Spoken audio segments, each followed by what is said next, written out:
സർക്കാർ സർവീസിലെ ദീർഘകാലം പാർട്ടി പ്രവർത്തനത്തിൽ നിന്ന് സാധാരണ പാർട്ടി പ്രവർത്തനം മാറി നിൽക്കേണ്ടി വന്നൊരു കാലം കൂടി. അതുകൊണ്ടാണ് ഭാരവാഹി ഒന്നാകണ്ടായിപ്പോയി. അതാണ് അതൊരു സങ്കടം ഉണ്ടോ ഉള്ളിൽ? സങ്കടമല്ല, അങ്ങനെ ഒന്നുള്ളതുകൊണ്ട് ഇതൊക്കെ സാധിച്ചു. അല്ലെങ്കിൽ ഇപ്പോൾ ഉപജീവനത്തിന് മാർഗ്ഗമില്ലെങ്കിൽ നമ്മൾ ഏതെങ്കിലും ആ നേതാവിൻ്റെ കൂടെ പോയിട്ട് ഓൻ്റെ ഒപ്പിച്ചേർന്ന്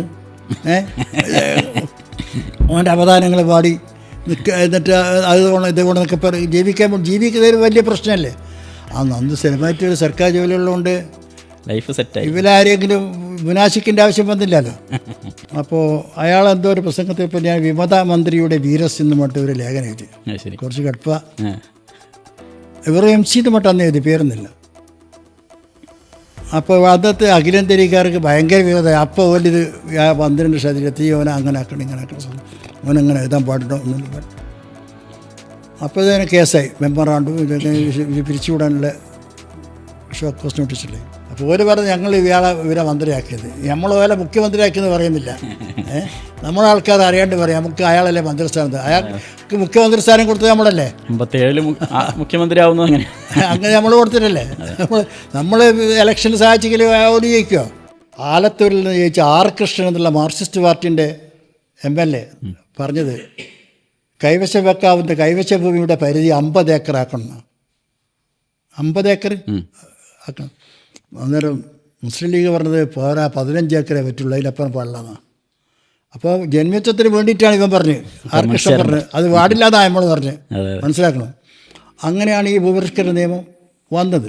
ഭാവിയിൽ ഇന്ത്യ ഒരു ഹിന്ദു രാജ്യമായാൽ നിങ്ങൾ എന്ത് ചെയ്യും എന്ന ചോദ്യം, അതിന് കായികമില്ലത്ത് കൊടുക്കുന്ന മറുപടി ഇത് തന്നെയാണ്. അതായത് നമ്മളിപ്പോൾ ചെയ്തുകൊണ്ടിരിക്കുന്ന എന്താണോ അത് തന്നെ അന്നും തുടരുമെന്നുള്ളത്.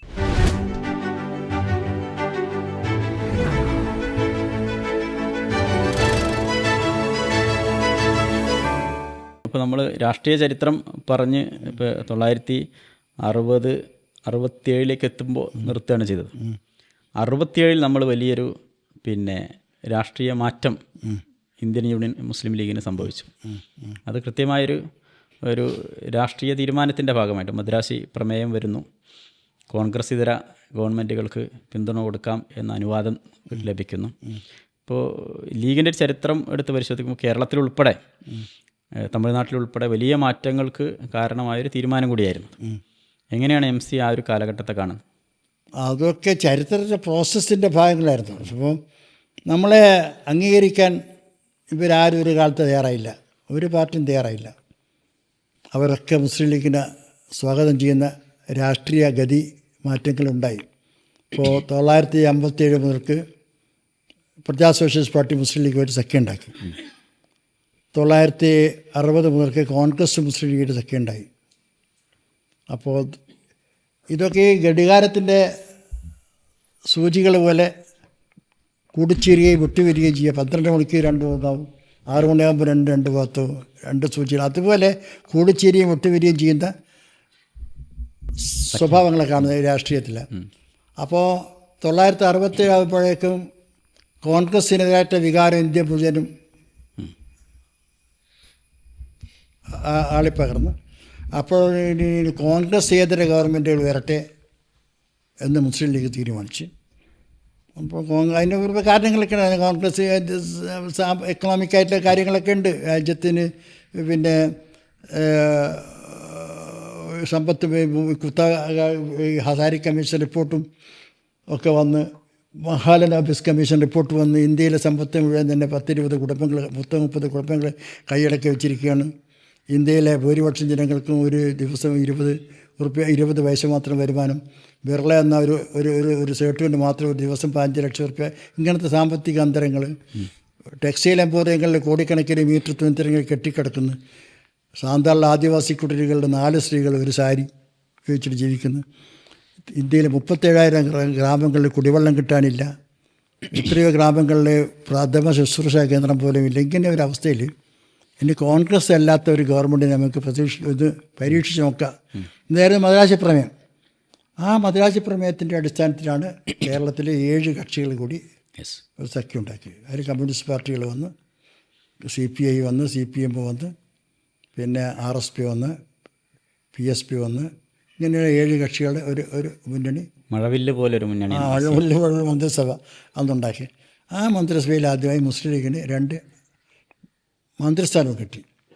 ആ മന്ത്രിസ്ഥാനം ഞങ്ങളാണ് അവർക്ക് മുഖ്യമന്ത്രി സ്ഥാനം കൊടുത്തത്. അതെ. 64 കമ്മ്യൂണിസ്റ്റ് പാർട്ടി പിളർന്നപ്പോൾ ആർക്കാ ഭൂരിപക്ഷം തിരിയാത്തൊരവസരത്തിൽ നമ്മളുമായിട്ട് കൂടിയത് കൊണ്ടാണ് അവർക്ക് അവരുടെ സീറ്റ് കിട്ടിയത്. മനസ്സിലാക്കണം. എന്നിട്ട് നമ്മളെ കൂടെ പിന്തുണയുടെ ആളെ മുഖ്യമന്ത്രിയാക്കി ആദ്യമായിട്ട്. അപ്പോൾ ഒരു പറഞ്ഞ് ഞങ്ങൾ ഇവരെ മന്ത്രിയാക്കിയത്, നമ്മൾ ഓലെ മുഖ്യമന്ത്രിയാക്കിയെന്ന് പറയുന്നില്ല. നമ്മളെ ആൾക്കാർ അറിയാണ്ട് പറയാം നമുക്ക് അയാളല്ലേ മന്ത്രിസ്ഥാനത്ത്, അയാൾക്ക് മുഖ്യമന്ത്രി സ്ഥാനം കൊടുത്തത് നമ്മളല്ലേ. 57 മുഖ്യമന്ത്രി ആവുന്നു. അങ്ങനെ നമ്മൾ കൊടുത്തിട്ടല്ലേ.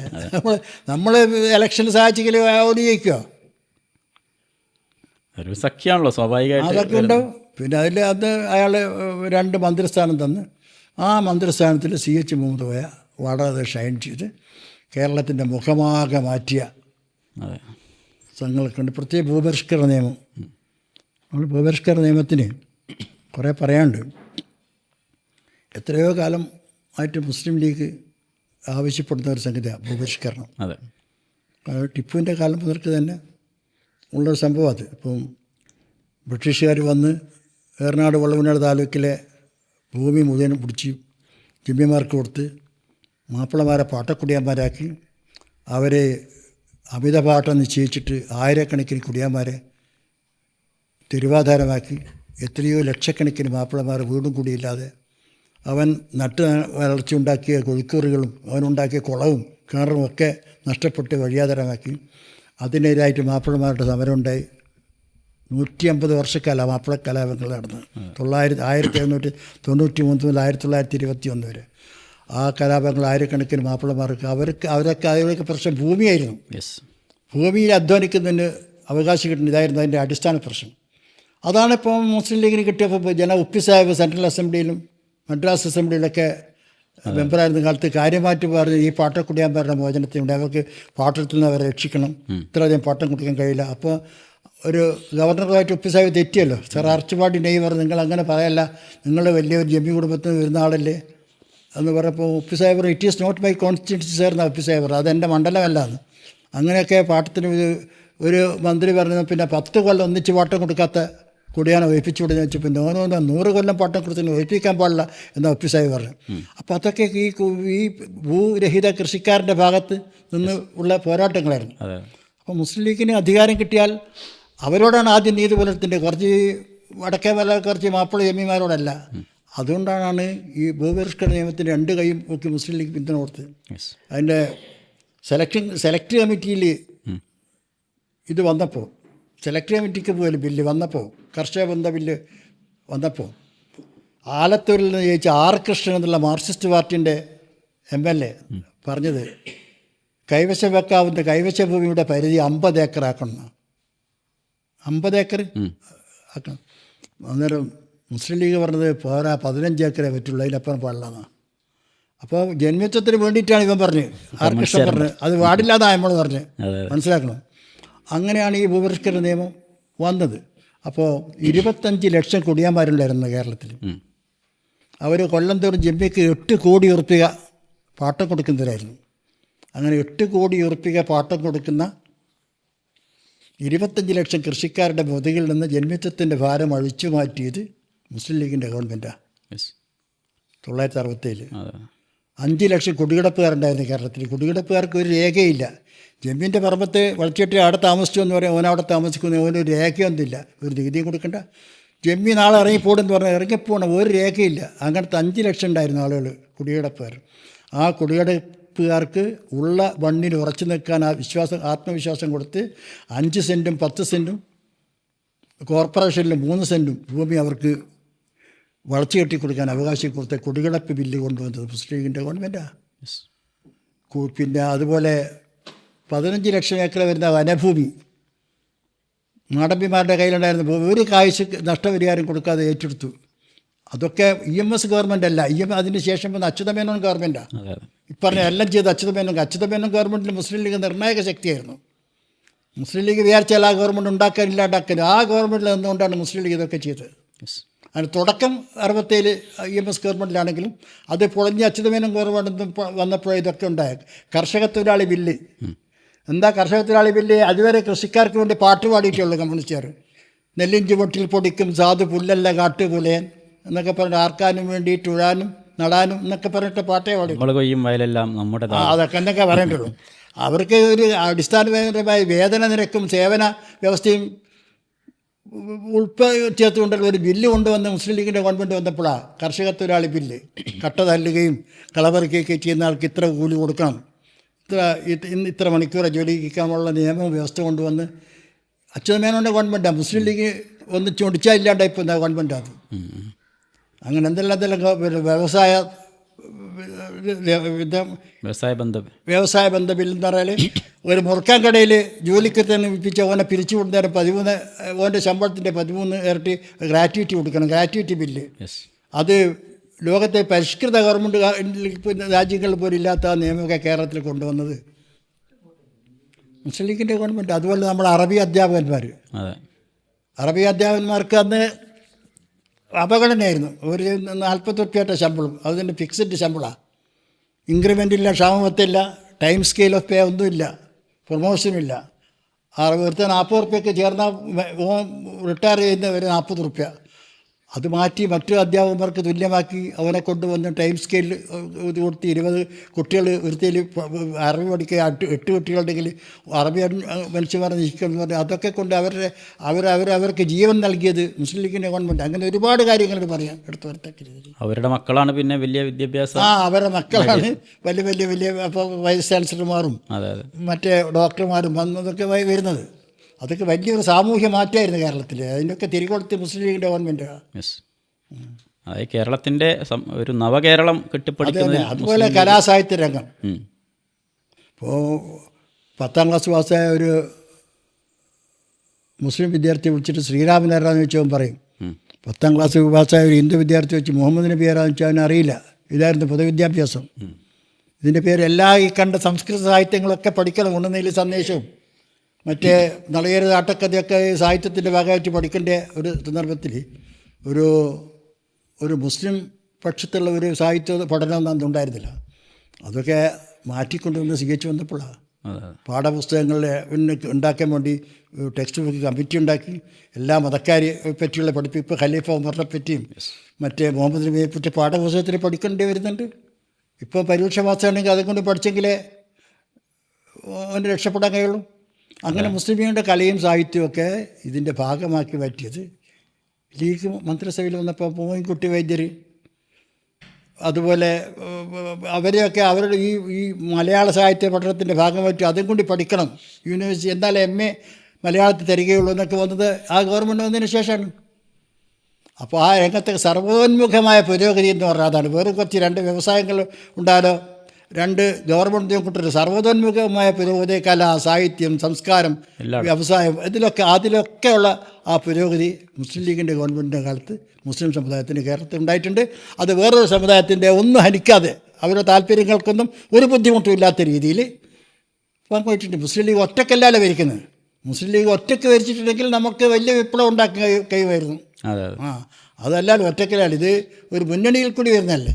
അതായത് ഒരു പരിഷ്കൃത കേരളം, പുരോഗമന കേരളം, മതനിരപേക്ഷ കേരളം, ഇതിനെയൊക്കെ കെട്ടിപ്പടുക്കുന്നതിൽ സുപ്രധാനമായ പ്രവർത്തനം നടത്തിയിട്ടുണ്ട്. മുന്നണി പ്രവർത്തനം അതിൽ നടത്തിയിട്ടുണ്ട്. ഏതെങ്കിലും ഭരണ ഒരു സമുദായത്തിന് പിന്നെ മുസ്ലിം സമുദായത്തിന് അനർഹമായ എന്തെങ്കിലും നേടിയെന്നോ പക്ഷപാതമായി പ്രവർത്തിച്ചെന്നോ മൂതക്കാട് വെച്ച് നോക്കിയാലും മുസ്ലിം ലീഗിൻ്റെ മന്ത്രിമാരെ പറ്റി എന്താ പറയാൻ കഴിയില്ല. അല്ല, ഇതൊക്കെ പറയുമ്പോഴും മുസ്ലിം ലീഗിനെ വർഗീയ ചാപ്പ് കുത്താൻ വേണ്ടി പറയുന്ന ഒരു കാര്യമാണ് മലപ്പുറം ജില്ല വിഭജനം. അപ്പോൾ കാലിക്കറ്റ് യൂണിവേഴ്സിറ്റി വന്നപ്പോഴും പിന്നെ മാപ്പിള യൂണിവേഴ്സിറ്റി, പാകിസ്ഥാൻ യൂണിവേഴ്സിറ്റി എന്നൊക്കെ പരിഹസിച്ചവരുണ്ട്. ഞാൻ പറയുന്നത് ഇപ്പോഴും ഇപ്പോൾ ജില്ലാ വിഭജനത്തെക്കുറിച്ച് പറയുമ്പോൾ ആളുകൾക്ക് പേടിയാണ്. അതിപ്പോൾ ഷെരീഫെ വസൂരി കുത്തുവെക്കാൻ വേണ്ടി പണ്ട് വാക്സിനേറ്റർമാർ വരില്ലേ, അപ്പോൾ ജനങ്ങളിൽ ഇവിടെ ആൾ കുത്തിവെക്ക് വെച്ചിട്ട് അങ്ങനെ ആക്കുന്ന ഇങ്ങനെയൊക്കെ അതിനെ വല്ല എതിർത്ത ജനങ്ങളുണ്ടായിരുന്നു. അതെന്തിനാണ് കുത്തിവെക്കുന്നത്, അതിൻ്റെ ഉദ്ദേശം എന്താ എന്ന് മനസ്സിലാക്കാതെ അതിനെ എതിർത്ത ജനവിഭാഗങ്ങൾ ഉണ്ടായിരുന്നില്ലേ. അതുപോലത്തെ എതിർപ്പ് ഈ മലപ്പുറം ജില്ല ആ രാജ്യത്തിൽ ജനങ്ങൾക്ക് ഗുണം കിട്ടാനും ആ രാജ്യത്തിൽ പരിഷ്കാരങ്ങൾ വരാനും അലോട്ട്മെൻറ്റ് വരാനും ഒക്കെ ആണ് എന്നുള്ളത് സംഗതിയിൽ മനസ്സിലാക്കിയിട്ടും മനസ്സിലാവാതെ കുറേ ആൾക്കാരിങ്ങനെ പറയുന്നതല്ല. ജില്ല വന്നതിനെ കൊണ്ട് ലീഗിന് എന്താ കാര്യം? അതായത് അതിനുശേഷം വന്ന പിന്നെ കാസർഗോഡ് ജില്ലക്ക് വേണ്ടിയും ലീഗ് സമരം ചെയ്തിട്ടുണ്ട്. പക്ഷെ അത് വിഷയമായിട്ടില്ല. ഇല്ല, മലപ്പുറം ജില്ലക്ക് വേണ്ടി അതൊക്കെ വേറെ ഏതോ സൂക്കറിൻ്റെ അടുത്തായിരുന്നു. അന്ന് മാതൃഭൂമിയൊക്കെ മുഖപ്രസംഗം എഴുതിയെന്ന് കേട്ടിട്ടുണ്ട്. അതായത് താനൂരിൽ പിന്നെ പാകിസ്ഥാനിൽ നിന്ന് കപ്പൽ വരുന്നൊക്കെ. അതെ, പരപ്പനങ്ങാടി വന്നിട്ടുണ്ട്, ഇപ്പം കയറി പോകേണ്ടി വരുന്നൊക്കെ. അതെ. അപ്പോൾ ആ ഒരു ലീഗിനെ ഇപ്പോഴും എന്തൊക്കെ മതനിരപേക്ഷ ഇത് പറയുമ്പോഴും ഒരു പിന്നെ എന്താണ് ഒരു പ്രതിസ്ഥാന നിരപേക്ഷത ഒരു മതത്തിൻ്റെ അടിസ്ഥാന തത്വങ്ങൾ വ്യതിരിച്ചുകൊണ്ടല്ലേ ഈ പറയുന്നത്. അതെ. ഇസ്ലാം മതത്തെ സംബന്ധിച്ചിടത്തോളം മതനിരപേക്ഷമായിട്ട് ജീവിക്കാൻ ആ മതത്തിൽ നിന്നുകൊണ്ട് തന്നെ കഴിയും. വേറെ ഒരു മതക്കാരെയും ഉപദ്രവിക്കാതെ തന്നെ ഈ ഇതിൻ്റെ ഐഡൻറ്റിറ്റി നിലനിർത്തി മറ്റു പലർക്കും സാധിച്ചെന്ന് വരില്ല. പലതിനും ഇതിന് അത് സാധിക്കും. മുസ്ലിം ലീഗിനെ ഇപ്പോൾ നമ്മൾ സംസാരിച്ചുകൊണ്ടിരിക്കുന്ന ഈ മുസ്ലിം ലീഗിനെ പോലും ഒരു അപരസ്ഥാനത്ത് നിർത്താൻ വേണ്ടിയുള്ള ശ്രമം ഇപ്പോൾ CPM-ൻ്റെ ഭാഗത്ത് നിന്ന് വരെ ഈ അടുത്ത കാലത്തുണ്ടായി. ഇതൊക്കെ ഓരോ അതാത് കാലഘട്ടത്തിൽ അതേ മുസ്ലിം ലീഗിനെ ഇപ്പോഴും അങ്ങോട്ടേക്ക് വിളിക്കുന്നുണ്ട്. അങ്ങോട്ട് പോകുമ്പോൾ അത് മതേതര പ്രസ്ഥാനമാവും. അതൊക്കെ അതെല്ലാം ഒരു സീരിയസ് ആയിട്ട് ചർച്ച ചെയ്യേണ്ട വിഷയമല്ലല്ലോ.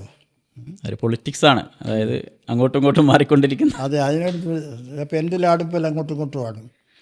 അതൊക്കെ പാർട്ടി പൊളിറ്റിക്സിൻ്റെ സംഗതിയില്ല. ഈ മുസ്ലിം ലീഗിൻ്റെ ചരിത്രം പറയുമ്പോൾ ഇപ്പോൾ നമ്മൾ CH-ന് ശേഷമുള്ള ഒരു കാലഘട്ടം, ഇപ്പോൾ നമ്മൾ ചരിത്ര രചനയിൽ പലപ്പോഴും പിന്നെ വിട്ടുപോയൊരു കാലഘട്ടം കൂടിയാണ്. അപ്പോൾ മുസ്ലിം ലീഗ് സ്വതന്ത്ര ഇന്ത്യയിൽ എന്ന് പറയുന്ന പുസ്തകമാണ് പിന്നെ MC എഴുതിയ അവസാനത്തെ ഏറ്റവും കനപ്പെട്ടൊരു പുസ്തകം. അപ്പോൾ ആ രചനയുമായി ബന്ധപ്പെട്ടുള്ള അനുഭവങ്ങളൊന്ന് പറയാൻ പറ്റും? ആ രചനയുമായി അനുഭവപ്പെട്ട ചില പുസ്തകം എഴുത്ത് നിർത്തി വെച്ചിട്ട് പിന്നെ സ്വൈരമായിട്ട് കഴിയുന്ന അവസരത്തിൽ ഹൈദരലി ശിഹാബ് തങ്ങൾ വിളിച്ചിട്ട് പറഞ്ഞു, ഇതും കൂടി എഴുതണം, എനിക്ക് അത്ര പേര് എഴുതാം, ഇതും കൂടി എഴുതണമെന്ന്. നമ്മൾ തങ്ങളെ അതിനുള്ള മെറ്റീരിയൽ അതെന്ന് വെച്ച് വിചാരിച്ച് കിട്ടും. പിന്നെ അതിൻ്റെ പിന്നാലെ ഇവർ ഈ റഹീം വെച്ചിനെ പോലെ നമ്മളെ MA തങ്ങളെപ്പോലെ ആൾക്കാർ പിന്നാലെ നടത്തി KPM മജീദിന് അതിൽ വലിയ ഇയാൾ ഓരോ ദിവസവും എന്തായി തുടങ്ങിയിട്ടും കൂടിയില്ല. അന്നേരം എവിടെ വരെത്തി നിൽക്കും. ഇങ്ങനെ ശല്യപ്പെടുത്തിയിട്ടാണ്, ശല്യം മഹാശല്യം. അങ്ങനെയാണ് ആ പുസ്തകത്തിന് എഴുതുന്നത്. അതൊരിക്കൽ വലിയ സന്തോഷമായി. 1,00,000 റുപ്യ എനിക്ക് തന്നതിന്, ഒരു 1 lakh. ഞാൻ വിചാരിച്ച് ഇത് കള്ളച്ചെക്കാറ്റ ശരിയാ, കറക്റ്റാ. 1961 സർവീസിൽ കയറി. ഇപ്പോൾ SCU എന്ന് പറയുന്ന സ്റ്റേറ്റ് എംപ്ലോയീസ് യൂണിയൻ്റെ സ്ഥാപക പ്രസിഡൻ്റായി. അത് അതിൻ്റെ സംഗതി വെച്ചാൽ സർവീസിൽ ചേർന്നപ്പോൾ ഇവരായിരുന്നു ചേരുന്ന അവസരത്തിൽ ഒരുപാട് സർവീസ് സംഘടന ഉണ്ടായിരുന്നു. കേരള NGO ഫെഡറേഷൻ, പിന്നെ ഓരോ ഡിപ്പാർട്ട്മെൻറ്റിനും ഓരോ സംഘടനകൾ, revenue staff association, typist and stenography association, ഇങ്ങനെ 10-100 സംഘടന ഉണ്ടായിരുന്നു. ഇപ്പോൾ 1961 ഞാൻ കയറിയ കൊല്ലം ആലപ്പുഴയിൽ ഇവരെയൊക്കെ പ്രതിനിധികൾ കൂടി ഞാനും ഉണ്ടായിരുന്നു. അക്കൊല്ലം പത്ത് ഞാനും ആ യോഗത്തിലുണ്ടായിരുന്നു. അവർ പറഞ്ഞു ഇതൊക്കെ ഒന്നാക്കുക. അങ്ങനെ അവർ ഒരു സംഘടന NGO-മാർക്ക് NGO യൂണിയൻ മാത്രം മതി, അധ്യാപകന്മാർക്ക് KGPT യൂണിയൻ എന്ന സംഘടന, ശിവായിമാർക്ക് ലോവർ ഗ്രേഡ് യൂണിയൻ, ഇങ്ങനെ 3 സംഘടന മതി ചർച്ചപ്പെടുത്തി. ബാക്കിയുള്ള എല്ലാം പിരിച്ചുവിട്ട് ഈ സംഘടന NGO യൂണിയൻ ശക്തമായ രീതിയിൽ ഇങ്ങനെ മുന്നോട്ട് പോയിക്കൊണ്ടിരിക്കുന്ന അവസരത്തിൽ കമ്മ്യൂണിസ്റ്റ് പാർട്ടിയിൽ ഫാക്ഷൻ കമ്മിറ്റി ഉണ്ടാക്കി. ആ ഫാക്ഷൻ കമ്മിറ്റി ഇത് മുഴുവൻ അവരുടെ പരിധിയിലാക്കി. ഒരുപാട് പഠന സംഗതികളാണ്. അവസാനം AK ഗോപാലിനൊക്കെ നേതൃത്വം കൊടുക്കുകയുള്ളൂ. AKG ഒരു NGO യൂണിയൻ്റെ വർക്കിംഗ് കമ്മിറ്റി ചേരുമ്പോൾ അടുത്ത ലോഡ്ജിൽ AKG ഉണ്ടാവും. അപ്പോൾ പ്രമേയം പാസ്സൊക്കെ ഇടയ്ക്കിടയ്ക്ക് ആരോട് പോയി ചോദിച്ചിട്ട് വന്നിട്ട് ഉണ്ടാക്കുന്നവർ അതിൻ്റെ ഒരു പോഷക സംഘടനയാക്കി. അപ്പോൾ അന്ന് ഈ ലീഗ് കമ്മ്യൂണിസ്റ്റ് ഐക്യം ഉള്ളതുകൊണ്ട് നമ്മളെ കയ്യിൽ തന്നെ കൂടി, വേറെ സംഘടന ഇല്ലല്ലോ പുറത്ത്. അങ്ങനെ 64 കമ്മ്യൂണിസ്റ്റ് പാർട്ടി പറഞ്ഞപ്പോൾ CPI-ക്കാരൊക്കെ അല്ലെങ്കിൽ തെറ്റി അവർ ജോയിൻറ്റ് കൗൺസിൽ എന്ന് പറഞ്ഞ ഒരു സംഘടന ഉണ്ടാക്കി. കുറച്ച് കഴിഞ്ഞപ്പോൾ കോൺഗ്രസ്സിൽ CM സ്റ്റീഫൻ കൊല്ലത്ത് ENDS യോഗത്തിൽ പ്രതി കോൺഗ്രസ്സിന് ഒരു സർവീസ് സംഘടന വേണമെന്ന്. അങ്ങനെ ജോയിൻറ്റ് കൗൺസിൽ പടർന്ന് NGO അസോസിയേഷൻ ഉണ്ടാക്കി. കോൺഗ്രസ് പടർന്നപ്പോൾ NGO അസോസിയേഷൻ മറ്റേ ഇതുമായി ഏക്കെതിരായിട്ടുള്ള അത് കർണാടക ഗ്രൂപ്പും മറ്റേ ഗ്രൂപ്പായി. കേരള കോൺഗ്രസ്സിന് NGO ഫ്രണ്ട് എന്നോട്ട് സംഘടന ഉണ്ടായി.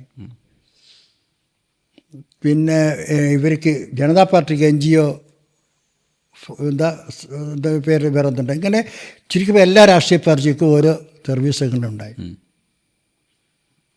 അപ്പോൾ നമ്മൾ ഈ കുറച്ച് യൂത്ത് ലീഗുകാരൊക്കെ MSF ഇതിൽ വന്നിട്ടുണ്ടല്ലോ, പഴയ സർവീസ് കയറിയിട്ടുണ്ട്. 54 പേർക്ക് പഞ്ചവത്സര പദ്ധതി ഒക്കെ തുടങ്ങിയപ്പോൾ കുറേ ആളുകൾ ജീവനക്കാരെ ആവശ്യമുള്ളവർ കുറേ, അതായത് ഇപ്പോൾ 10% റിസർവേഷനും വന്നു.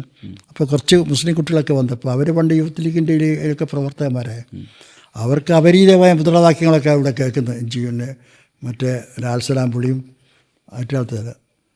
അപ്പോൾ നമ്മളിങ്ങനെ ആലോചിച്ച് കോഴിക്കോട്ട് നീലിമ ലോഡ്ജിൽ നമ്മൾ കുറച്ചാൾ, ഞാൻ KS അലീൽ റഹ്മാൻ, മരിച്ചുപോയ PM കോയ, ഇപ്പോൾ KM കോയാമോ, ഇങ്ങനത്തെ ആൾക്കാരെ ആലോചിച്ചിട്ട് നമുക്കൊന്ന് പറ്റില്ലെന്ന് വെച്ചിട്ട് അങ്ങനെ. അപ്പോൾ ഞാൻ NGO ഞാനിപ്പോൾ വിട്ട്, അതിന് സ്റ്റേറ്റ് കമ്മിറ്റിയിലായിരുന്നു ഞാൻ അതുവരെ. അതിൻ്റെ അതൊക്കെ വിട്ട് ഞങ്ങൾ പുതിയ സ്റ്റേറ്റ് എംപ്ലോയീസ് തൊട്ട് ഒരു സംഘടന ഉണ്ടാക്കി. അന്ന് ഇപ്പോൾ അത് തർക്കമില്ല. 1980 അന്ന് ഒരു യൂത്ത് STUവിൻ്റെ വലിയ സമ്മേളനം ഉണ്ടായിരുന്നു കോഴിക്കോട്ട്.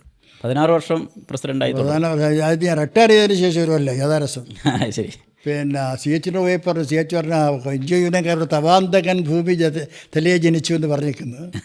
തവാന്തകൻ ഭൂമി തലയെ ജനിച്ചു എന്ന് NGO യൂണിയൻകാരോട് പറഞ്ഞിരിക്കുന്നത്. ശരി.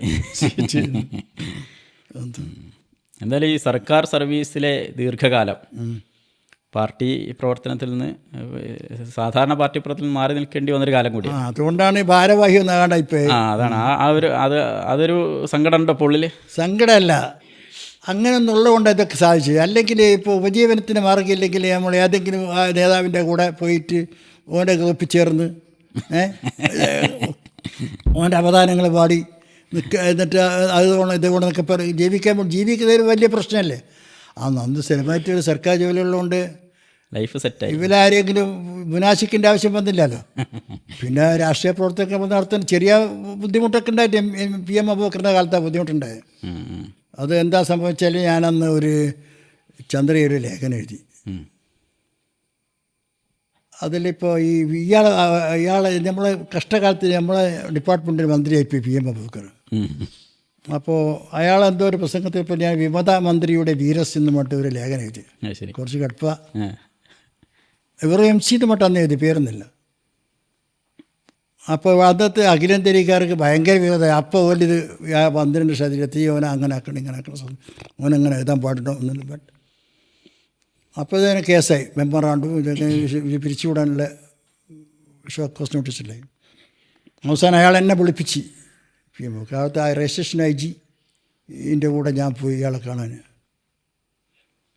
അപ്പോൾ ഞാൻ IG-ൻ്റെ കൂടെ, സാർ അയാൾ എന്തെങ്കിലും പറയാൻ ഞാൻ പറയാം, നിങ്ങൾക്ക് ബുദ്ധിമുട്ടാക്കും, നിങ്ങൾ അയാൾ അക്ഷരം പറയില്ല. എന്നിട്ട് ഇവിടെ അയാൾ കൂട്ടിക്കൊണ്ട് എന്നോട് ഇരിക്കാൻ പറഞ്ഞാൽ ഇയാൾ നിൽക്കുക, IG നിൽക്കുക, ഞാൻ ഇരിക്കുക 12 മുമ്പിൽ. ആലോചിച്ച് നോക്ക്. IG കോഴിക്കോട്ടെന്ന് പറഞ്ഞാൽ നമ്മളിവിടെ ഇരിക്കില്ല, അങ്ങനത്തെ. അപ്പോൾ ഈശ്വരകാരൻ അയാളെ പേര്. അപ്പോൾ ഇയാൾ മുഖമെല്ലാം തുടിപ്പിച്ച് ഇനി എന്തെങ്കിലും ഉണ്ടോ എന്നെ പറ്റിയത്, അത് അങ്ങനെ കുറേ ചീത്തയെല്ലാം പറഞ്ഞു ഇയാൾ. എന്നിട്ട് അവസാനം ഞാൻ പറഞ്ഞു ഞാനത് ബുദ്ധിമുട്ട് ഒന്നും വിചാരിച്ചിട്ടില്ല എന്ന് പറഞ്ഞു. ഇയാൾ കുറേ പറഞ്ഞു PM അബൂബക്കർ. എന്നിട്ട് IG-ൻ്റെ പറഞ്ഞാൽ അവനോടെ ട്രാൻസ്ഫർ വേണ്ടി കൊടുക്കും. അപ്പോഴത്തേക്ക് എന്നെ ട്രാൻസ്ഫറിലും ചെയ്ത് വയ്ക്കുക, ശിക്ഷയിലും ഓടെ വേണ്ടി വെച്ചാൽ കൊടുത്തേക്ക് എന്നിട്ട് അങ്ങനത്തെ പോകുന്നു. അങ്ങനത്തെ ഫുട്ടിലാണ്. നമ്മൾ ഈ സംസാരത്തിനിടയിൽ അഖിലേന്ത്യാ ലീഗ് വന്നതുകൊണ്ട് ചോദിക്കുകയാണ്. അതായത് ഈ അഖിലേന്ത്യാ ലീഗിൻ്റെ ഒരു 10 വർഷക്കാലം മുസ്ലിം ലീഗ് പിളർന്നു നിന്നൊരു കാലം. അപ്പോൾ ആ കാലത്ത് അനുഭവിച്ച ഒരാളെന്നുള്ള നിലക്ക് ലീഗിൻ്റെ ഒരു വളർച്ചയിൽ ഇത് വലിയൊരു ദൗർഭാഗ്യകരമായൊരു കാലമായിട്ട് തന്നെ വലിയ വലിയ ബുദ്ധിമുട്ടുകൾ അവർക്ക് ഉണ്ടാകും. ഒന്നാമത്തെ അത് അങ്ങനെ പിളർപ്പിൻ്റെ കോസ് ന്യായമായ കാരണമില്ല. ഒരു പാർട്ടി ശുദ്ധീകരിക്കണം, അത് നവീകരിക്കണം, അതിൽ പുതിയ ആശയങ്ങൾ വരണം എന്ന രീതിയിൽ പ്രത്യയശാസ്ത്രപരമായ അഭിപ്രായ വ്യത്യാസത്തിൻ്റെ അടിസ്ഥാനത്തിൽ ഒരു പിളർപ്പുണ്ടാകുന്നത് നമുക്ക് ന്യായീകരിക്കാം. ഇതങ്ങനത്തെ യാതൊരു പ്രത്യയശാസ്ത്രമില്ല. ഒരു കാരണം മുന്നോട്ട് വെക്കാല്ല പാർട്ടി നവീകരിക്കണമെന്നോ അല്ല പാർട്ടിൻ്റെ പ്രസിഡന്റ് സ്ഥാനം ഞങ്ങൾക്ക് തരണമെന്നോ അങ്ങനത്തെ ഒരു സംഗതി ഇല്ല. ഒരു കാരണമില്ലാണ്ട് അച്യുതമേനോൻ ഗവൺമെൻറ് ഇനി ഞങ്ങൾ പിന്തുണ വിളിക്കുന്നു എന്ന് ഇവരെഴുതി കൊടുത്ത് MP-മാർ MLA-മാർ ഒരു MLA-മാരെല്ലാം ഇത് ഒരു ഗവൺമെൻറ്റിൻ്റെ നയം പ്രഖ്യാപിക്കേണ്ട പാർട്ടിയല്ലേ. അപ്പോൾ അന്നത്തെ ന്യായമായ ഇപ്പോൾ മുറി കൂടിയ അവസരത്തിൽ രണ്ടാമത് ഞാൻ ചർച്ച ചെയ്യുന്നത് ശരിയല്ല. ന്യായമായ അടിസ്ഥാനപരമായ പ്രത്യയശാസ്ത്രപരമായ നാലാളോട് പറയാൻ തക്ക അതിൻ്റെ വാലിഡ് ആയിട്ടുള്ള ഒരു റീസണും ഇല്ലാണ്ടാണ് അവർ ആ സാഹസത്തിന് ചെയ്ത്. അതുകൊണ്ട് അവർക്ക് ഒന്നും നേടാൻ കഴിഞ്ഞില്ല. അതിനൊക്കെ എന്തെങ്കിലും നേടിയോ? ഒന്നും നേടാൻ കഴിഞ്ഞല്ലോ. അറ്റ്ലീസ്റ്റ് എന്തെങ്കിലും ഒരു പരിഷ്കാരം മുസ്ലിം ലീഗിന് ഇതിൽ വരുത്താൻ ഒരു കഴിഞ്ഞു. ഒന്നല്ലെങ്കിൽ യോജിക്കുന്ന കാലത്ത് അതും അങ്ങനെ തന്നെ യോജിക്കുന്ന കാലത്ത് ഒരു കണ്ടീഷനിലല്ല യോജിച്ചു. ലീഗിൻ്റെ മാറ്റങ്ങൾ വരുത്തണം. ആ മാറ്റത്തിനനുസരിച്ച് പിന്നെ അതല്ലല്ലോ പറഞ്ഞത്. പ്രസിഡന്റുകൾ സെക്രട്ടറി ചെയ്യാനായിക്കോട്ടെ എന്നുള്ള രീതിയിൽ ആകെ ശാഖാതലം മുതൽക്ക് പിന്നെ ഉപരിതല എല്ലാ പിന്നെ പോഷക സംഘങ്ങളുടെ യൂത്ത് ലീഗ് പ്രസിഡന്റ്, അഖിലേന്ത്യാ സെക്രട്ടറി, മറ്റ് ഇതല്ലേ റേഷ്യോ. പ്രത്യയശാസ്ത്രപരമായ ഒരു കാരണങ്ങളുണ്ടായിരുന്നു. ഒന്നുമില്ല. സൈദ്ധാന്തികമായ പ്രത്യയശാസ്ത്ര ഈ മാറ്റത്തിന് രൂപപ്പെടുത്താനോ അങ്ങനത്തെ ഒരു സംഗതി ഉണ്ടായിട്ടില്ലല്ലോ. പിന്നെ നേരെ പോയിട്ട് എതിർ പാളയത്തിൽ അവർ പോയി. നേരെ അച്യുതാനന്ദൻ്റെ കാര്യത്തിലല്ലേ പോയി. അതല്ലല്ലോ ശരി. നേരെ എതിരല്ലല്ലോ പോകണ്ടേ. അല്ലെങ്കിൽ ഇതിൻ്റെ ഉള്ളിലൊരു കുറച്ച് ഫൈറ്റ് ചെയ്യണ്ടേ. ഒരു ഫൈറ്റും ചെയ്തിട്ടില്ലല്ലോ. പെട്ടെന്ന് പോയല്ലേ ഇത്. ലീഗിനെതിരെ ഇപ്പോൾ കാലങ്ങളായിട്ട് ഇങ്ങനത്തെ ഒരുപാട് പ്രോഗ്രസീവ് ലീഗ് വന്നു, MDP വന്നു, പിന്നെ അഖിലേന്ത്യാ ലീഗ് വന്നു, സമസ്ത ലീഗ് വന്നു, പിന്നെ PDP, INL, ഇങ്ങനെ ഒരുപാട് സംഗതികൾ വന്നു. പക്ഷെ ഇപ്പോഴും മുസ്ലിം ലീഗിന് കേരളീയ സമൂഹത്തിൽ ഒരു സുപ്രധാനമായ സ്ഥാനം ഉണ്ട് എന്നതിൻ്റെ തെളിവാണ് ഈ തെരഞ്ഞെടുപ്പിലെ അഭൂതപൂർവമായ വിജയം. അതായത് 5 മന്ത്രിമാരുമായിട്ട് കേരളത്തിൽ മുസ്ലിം ലീഗ് തല ഉയർത്തി നിൽക്കുന്നു. തമിഴ്നാട്ടിൽ ഒരു മന്ത്രി ചരിത്രത്തിൽ ആദ്യമായിട്ട് മുസ്ലിം ലീഗിനുണ്ടായിരിക്കുന്നു. ദേശീയ തലത്തിൽ നോക്കുമ്പോൾ നമ്മൾ ചരിത്രത്തിൽ ആദ്യമായിട്ട് ഒരു ഡൽഹിയിൽ ഖായിദെ മില്ലത്ത് സെൻറ്റർ എന്ന പേരിൽ ഒരു ആസ്ഥാനം ഉണ്ടാക്കിയിരിക്കുന്നു. ഇങ്ങനെ എല്ലാ അർത്ഥത്തിലും മുസ്ലിം ലീഗ് ഇപ്പോഴും ഒരു സുവർണകാലം എന്ന് പറയാവുന്ന ഒരു കാലത്താണുള്ളത്. എങ്ങനെയാണ് ഈ മുസ്ലിം ലീഗിൻ്റെ ഇപ്പോൾ 2014 ശേഷമുള്ള ഇന്ത്യ മറ്റൊരു ഇന്ത്യയാണ്. അതായത് BJPയുടെ നേതൃത്വത്തിൽ വളരെ കൃത്യമായി വർഗീയമായ പിന്നെ ലക്ഷ്യങ്ങളോടുകൂടെ അജണ്ടകൾ നടപ്പിലാക്കിക്കൊണ്ടിരിക്കുന്ന ഒരു ഗവൺമെൻറ് ഭരിക്കുന്ന ഒരു രാജ്യമാണ്. ഈ രാജ്യത്ത് മുസ്ലിം ലീഗിൻ്റെ ഭാവി എന്ത് എന്നൊരു ചോദ്യം, അതോടുകൂടെ നമ്മൾ ഈ ചർച്ച വൈൻഡപ്പ് ചെയ്യാമെന്നാണ് എനിക്ക് തോന്നുന്നത്. മുസ്ലിം ലീഗിൻ്റെ പരമലക്ഷ്യം അധികാരാരോഹണമല്ല. ഒരു സാംസ്കാരിക ന്യൂനപക്ഷമായിട്ടുള്ള ഇന്ത്യയിലെ മുസ്ലിങ്ങൾക്ക് അവർ മുസ്ലിം ആണ് എന്നുള്ള ഒറ്റ കാരണം കൊണ്ട്, ഇസ്ലാമിൽ വിശ്വസിക്കുന്ന ഒറ്റ കാരണം കൊണ്ട് അനുഭവിക്കേണ്ടി വരുന്ന പല ദുരിതങ്ങളും, കിട്ടാതെ പോയ പല അവകാശങ്ങളും, സാമൂഹ്യ ധാരയിലേക്കുള്ള പ്രവേശനം നിഷേധിക്കപ്പെട്ട അവസ്ഥയൊക്കെ ഉണ്ട്. അപ്പോൾ ആ ഒരു സംഗതി, ആ അവശതകൾ അവസാനിക്കുന്ന കാലം വരെ മുസ്ലിങ്ങൾക്ക് മുഖ്യധാര രാഷ്ട്രീയത്തിലെ തുല്യമായ പദവി അവകാശവും ലഭ്യമാകുന്നതുവരെ ഇതിന് പ്രസക്തിയുണ്ട്.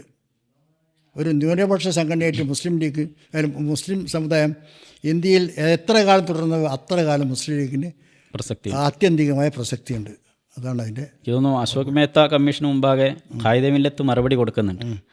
അതായത് ദേശീയവൽക്കൃത കമ്മീഷൻ. അതെ. അതായത് ഭാവിയിൽ ഇന്ത്യ ഒരു ഹിന്ദു രാജ്യമായാൽ നിങ്ങൾ എന്ത് ചെയ്യും എന്ന ചോദ്യം, അതിന് പിന്നെ ഖായിദെ മില്ലത്ത് കൊടുക്കുന്ന മറുപടി ഇത് തന്നെയാണ്. അതായത് നമ്മളിപ്പോൾ ചെയ്തുകൊണ്ടിരിക്കുന്ന എന്താണോ അത് തന്നെ അന്നും തുടരും. ഇതിന് ചരിത്രപരമായ പിന്നെ ന്യായീകരണം വന്ന ഡോക്ടർ എം ഗംഗാധരൻ്റെ മാപ്പിള പഠനങ്ങളിൽ അദ്ദേഹം കൃത്യമായി പറയുന്നുണ്ടത്.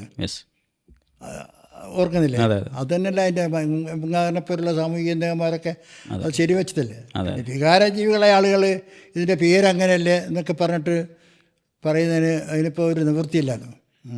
എന്തായാലും മുസ്ലിം ലീഗ് പിന്നെ പൂർവാധികം ശക്തമായി തന്നെ രാജ്വല്യമാനമായ നക്ഷത്രമായി ഇന്ത്യൻ രാഷ്ട്രീയ അന്തരീക്ഷത്തിൽ അത് തിളങ്ങി നിൽക്കട്ടെ. അത് കാണാൻ നമുക്ക് ഭാഗ്യമുണ്ടാവട്ടെ. അത് ഇനിയും മുസ്ലിം ലീഗിന് വേണ്ടി ഒരുപാട് എഴുതാനും പറയാനും ഒക്കെയുള്ള ആയുസ്സും ആരോഗ്യവും അങ്ങേക്കുണ്ടാകട്ടെ എന്ന് പ്രാർത്ഥിക്കുന്നു. നന്ദി. Thank you.